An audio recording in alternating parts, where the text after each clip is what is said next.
Hello students, welcome back to accounts with Kanak. मैं हूं Kanak ma'am और स्टार्ट करते हैं बेसिक अकाउंटिंग टर्म्स। अभी नेक्स्ट जो टर्म लेते हैं वो है स्टॉक। स्टॉक क्या है? तो सबसे पहले लिखते हैं इन ट्रेडिंग कंसर्न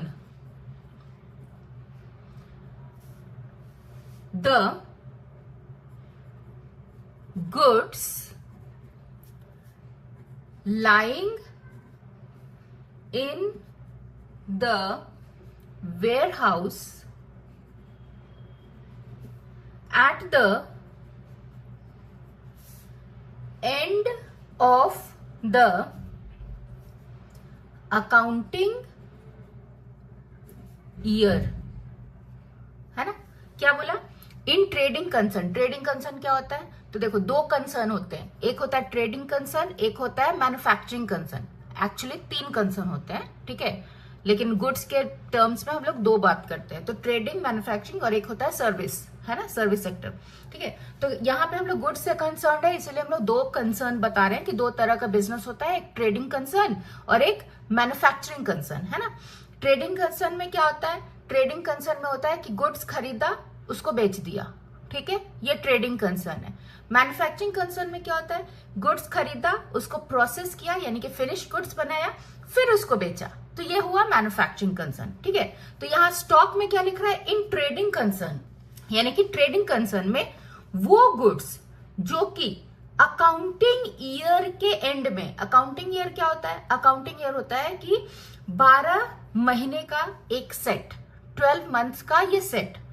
ये 12 मंथ्स कहां से जुगाड़ होगा? That depends upon the businessman, है ना। वो हो सकता है जनवरी टू दिसंबर हो, अप्रैल टू मार्च हो, ठीक है, अक्टूबर से सितंबर हो, कोई भी 12 मंथ्स होना चाहिए, वो होता है अकाउंटिंग ईयर। इसको फाइनेंशियल ईयर भी कहते हैं, ठीक है, इसको क्या कहते हैं? फाइनेंशियल ईयर भी कहते हैं, ठीक है। अभी एक बात और समझ लो, जब अकाउंटिंग ईयर के बारे में बात कर ही रहे हैं, तो कंपनीज एक्ट 2013 ने कहा है कि भाई इंडिया में कोई भी कंपनी, ठीक है, नीड नॉट कि वो इंडियन कंपनी हो, कोई भी कंपनी अगर इंडिया में रन कर रहा है तो उसको अकाउंटिंग ईयर यानी कि फाइनेंशियल ईयर अपना अप्रैल से मार्च ही मानना होगा। तो यही 12 महीने का वो सेट है जिसको हम अकाउंटिंग ईयर यहां इंडिया में बोल पाएंगे। लेकिन ऐसे अगर हम लोग जनरली बात करें कि अकाउंटिंग ईयर क्या होता है, तो ये 12 मंथ्स का एक सेट होता है जिसमें कि अपना बिजनेस जो है अकाउंटिंग करता है। तो इंडिया में अप्रैल से मार्च चलता है, अमेरिका में जनवरी टू दिसंबर चलता है। तो वो डिपेंड करता है इंडियन सिस्टम में, जो हमारा ओरिजिनल इंडियन सिस्टम है, ठीक है, उसमें होता है ना कि दिवाली टू दिवाली, है, दिवाली के टाइम पे सारे ये अपना अकाउंट्स क्लोज करते हैं। तो यही है अकाउंटिंग ईयर, ठीक है। क्या बोला कि ट्रेडिंग कंसर्न में जो अकाउंटिंग ईयर के एंड में हमारे वेयर हाउस माने गोडाउन, ठीक है, वेयर हाउस में जितना भी गुड्स पड़ा हुआ है वो सब स्टॉक कहलाया। इसका मतलब यही है, ठीक है। दूसरा टर्म ले लेते हैं, क्या है? तो दूसरा 13th नंबर हो गया क्या? इन्वेंटरी, है ना। क्या हो गया? इन्वेंटरी। इसमें लिखता है इन manufacturing concern the raw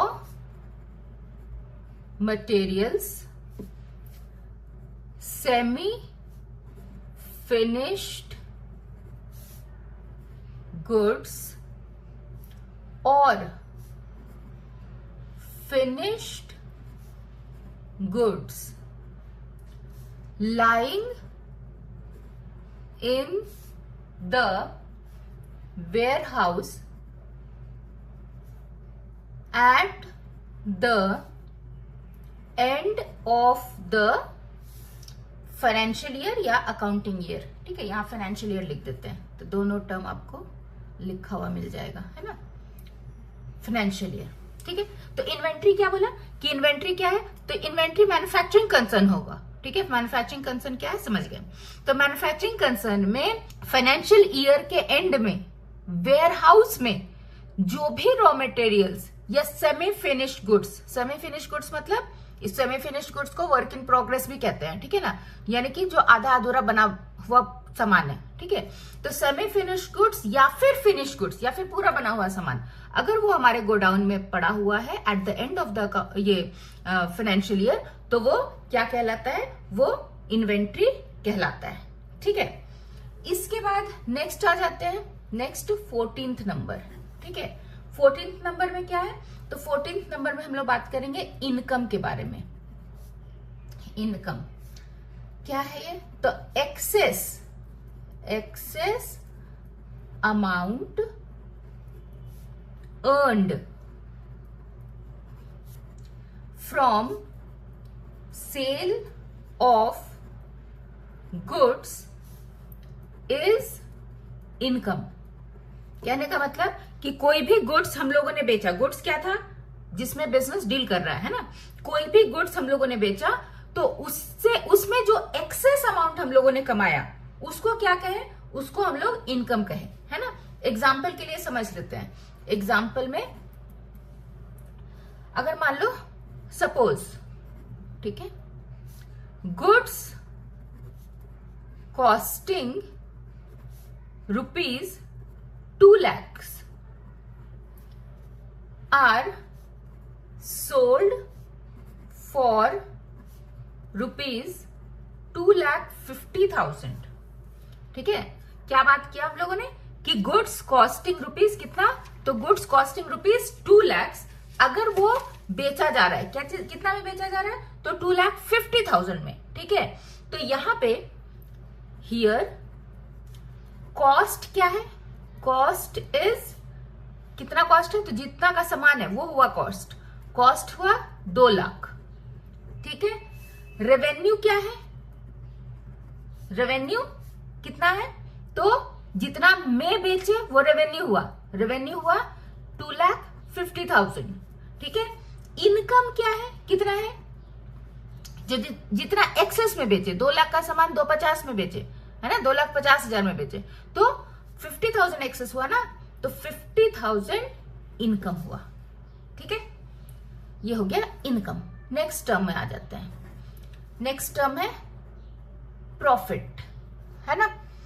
profit क्या है भाई, तो बोलता है the excess of total revenue over total expense of a business in an accounting year is profit, है ना। मतलब क्या कि टोटल रेवेन्यू, टोटल रेवेन्यू मतलब जितना में टोटल हम लोगों ने साल भर में बेचा है, ठीक है।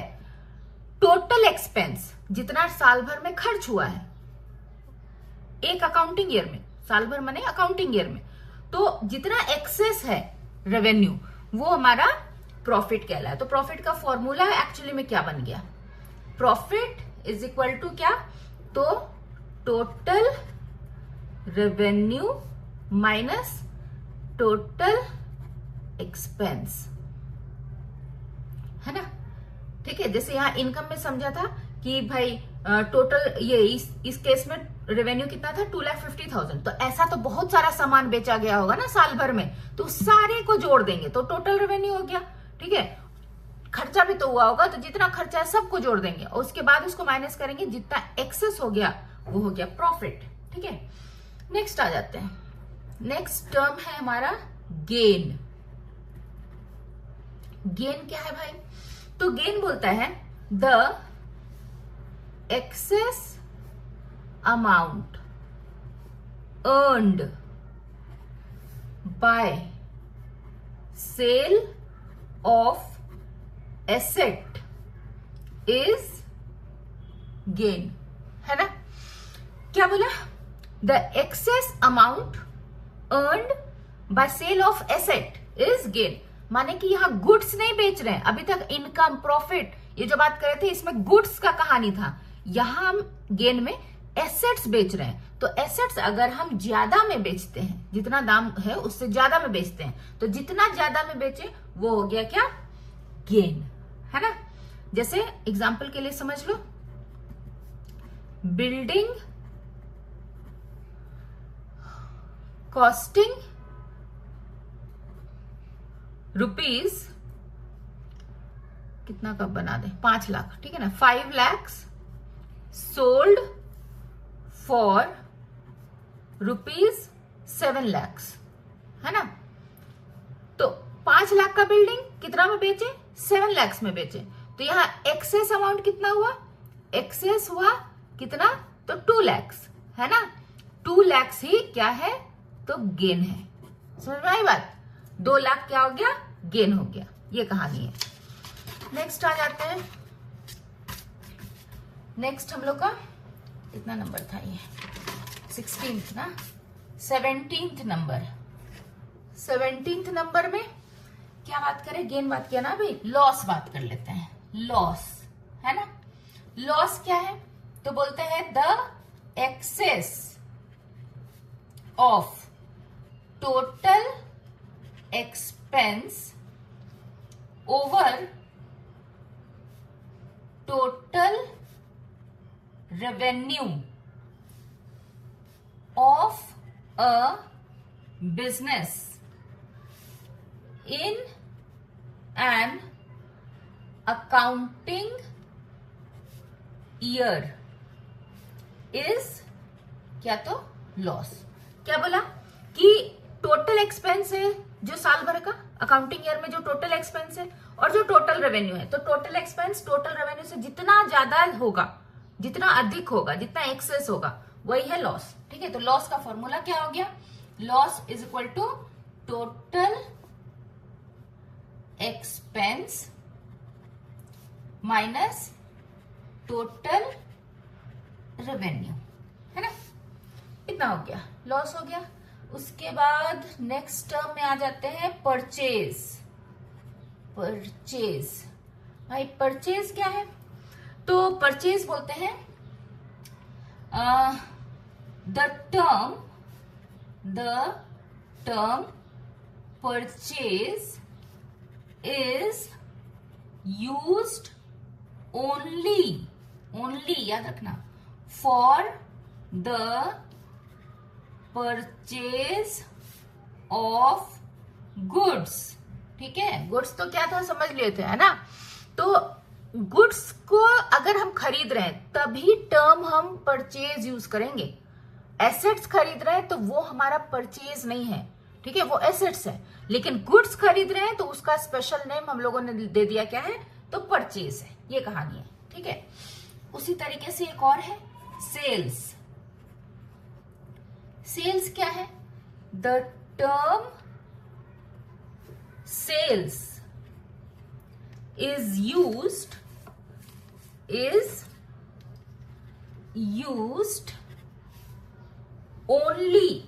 only याद रखना, या ऊपर भी ओनली लिखा था, यहां भी ओनली लिख रहे हैं ना, only for the sale of goods. यानी कि अगर हम गुड्स बेच रहे हैं, ठीक है, तो गुड्स बेचने के लिए जब बेच रहे हैं तो जो टर्म यूज करते हैं वो टर्म होता है क्या, सेल्स। एसेट्स बेच रहे हैं तो टर्म सेल्स यूज नहीं होगा, कहने का मतलब ये, इसलिए ओनली लिखा हुआ है, ठीक है। नेक्स्ट आ जाते हैं 20 नंबर। 20 नंबर में बात करते हैं ट्रेड रिसीवेबल्स। है ना। ट्रेड रिसीवेबल्स क्या है, तो एक्चुअली में ट्रेड रिसीवेबल में 2 चीज आता है, लिख देते हैं पहले। It consists of debtors and bills receivable, है ना। इट कंसिस्ट ऑफ क्या, डेटर्स, डेबिटर्स नहीं है ये, ठीक है, क्या है, बी साइलेंट है, डेटर्स, ठीक है, एंड बिल्स रिसीवेबल, यानी कि बिल्स रिसीवेबल और डेटर्स को मिला के बनता है ट्रेड रिसीवेबल। डेटर्स कौन होते हैं वो समझ लेते हैं, है ना। क्या करें, अच्छा नेक्स्ट टर्म ही दे देते हैं 21 डेटर्स। डेटर्स क्या है भाई, तो डेटर्स मीन्स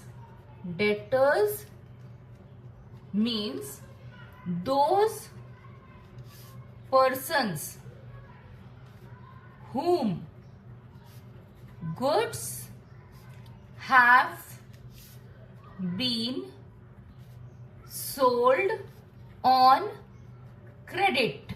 मतलब डेटर्स कौन है? डेटर्स वो सारे बंदे हैं जिसको हम लोगों ने गुड्स क्रेडिट में बेचा है, वो डेटर्स हो गए। ठीक है, फिर आ जाते हैं नेक्स्ट टर्म, बिल्स रिसीवेबल बोला था ना, उसको भी डील कर लेते हैं। बिल्स रिसीवेबल है ना, the bill of exchange, bills of exchange from which the firm will receive money। वो बिल्स ऑफ एक्सचेंज जिससे कि फर्म को पैसा मिलेगा, फर्म माने बिजनेस, ठीक है, वो बिल्स रिसीवेबल है। Debtors, bills receivable, trade receivables, ये सारे एसेट्स हैं, ठीक है, करेंट एसेट्स। ठीक है, नेक्स्ट आ जाते हैं 23 नंबर, ट्रेड पेबल्स है ना, क्या है? तो ये भी दो कंपोनेंट है इसका भी।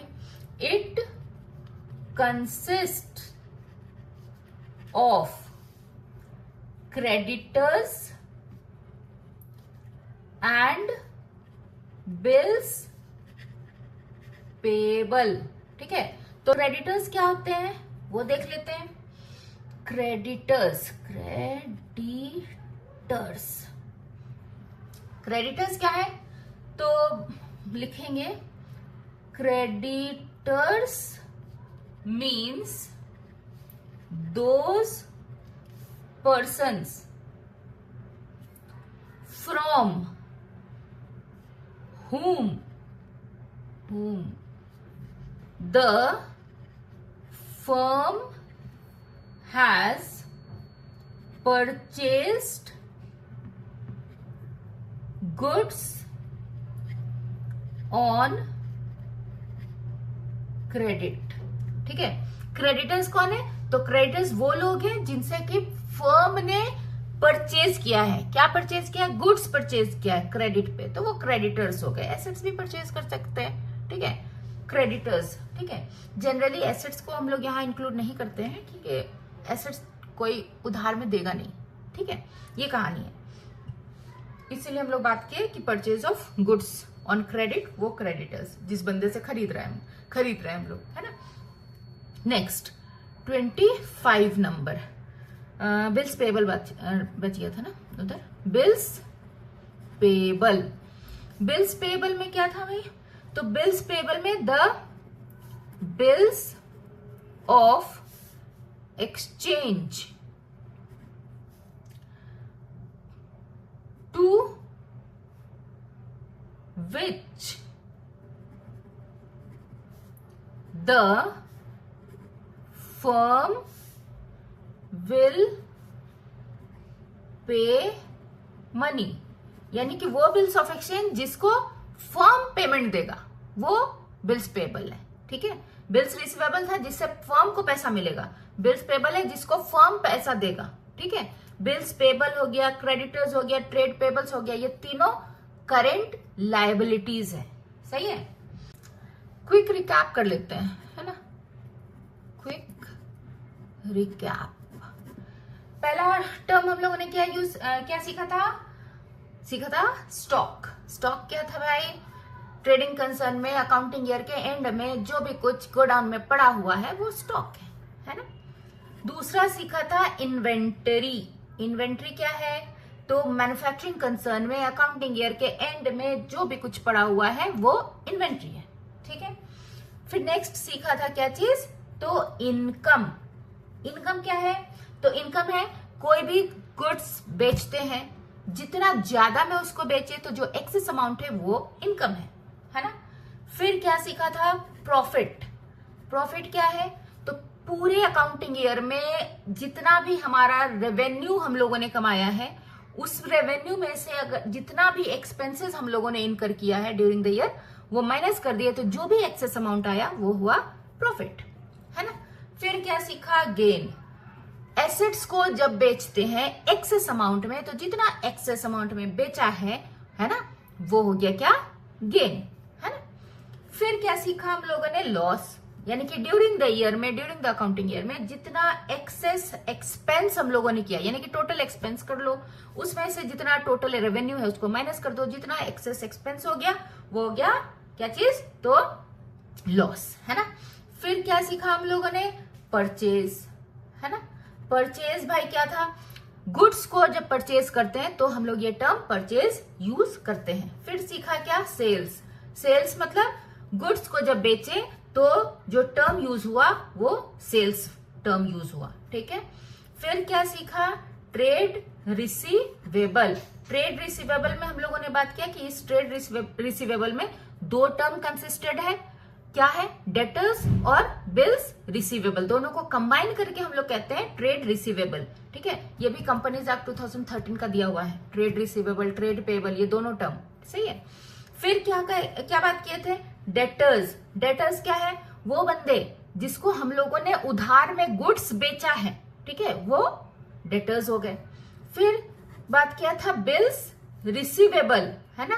बिल्स रिसीवेबल मतलब वो बिल जिससे हम लोगों को पैसा मिलेगा, हम लोग माने कौन, बिजनेस, जिससे बिजनेस को पैसा मिलेगा, वो bills receivable.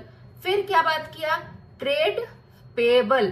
Trade payable, trade payable में हम लोगों ने क्या बात किया था, दो टर्म कंसिस्टेंट है इसमें भी, ट्रेड पेबल में भी, क्या, क्रेडिटर्स और बिल्स पेबल, दोनों को कंबाइन करके अगर हम लोग बात करते हैं, किसको, क्रेडिटर्स और बिल्स पेबल को कंबाइन करके अगर बात करते हैं तो वो कहलाता है ट्रेड पेबल्स।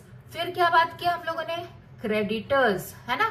क्रेडिटर्स क्या है भाई, क्रेडिटर्स वो बंदे हैं जिससे हम लोगों ने उधार में गुड्स खरीदा हो, है ना, वो क्रेडिटर्स हो गए। फिर क्या बात किया हम लोगों ने, बिल्स पेबल, है ना। बिल्स पेबल क्या है, वो बिल, बिल्स ऑफ एक्सचेंज जिसको कि हम लोगों को पैसा देना है, हम लोग माने यहाँ बिजनेस, ठीक है, बिजनेस पैसा देगा, वो बिल्स पेबल है। तो ये सारे 14 टर्म्स आज हम लोगों ने सीखे, ठीक है। पिछले हम लोगों ने 11 टर्म्स सीखे थे, तो ये अकाउंटिंग टर्म्स है, एक और वीडियो बनेगा अकाउंटिंग टर्म्स का, और फिर ये चैप्टर डन है, ठीक है। तो आज के लिए इतना ही। If this video help you then don't forget to like the video, share it with your friends and subscribe to the channel. Thank you so much for watching. See you in the next video. Till then, keep learning and keep growing. Bye bye.